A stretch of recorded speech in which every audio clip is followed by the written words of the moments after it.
Programmable humanoid robot, which is now a standard in research and education for primary, secondary, and special education, with more than 5,000 now sold around the world. In December of 2011, the SoftBank Group chose Aldebaran as the best partner to achieve their ambitions in robotics. And on June 5, 2014, Bruno and Masayoshi Son introduced me, Heather, to the world. I'm not the only robot Aldebaran has made. Would you like to hear about the others? Yes. Yes.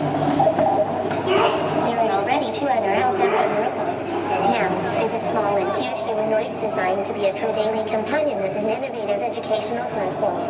Romeo, an ongoing collaborative research project between Aldebaran and Robotics Laboratories, is a taller and stronger humanoid built to assist the elderly and help them obtain their independence as they age. Wouldn't it be excellent if Aldebaran's next robot was the result of our collaboration with you?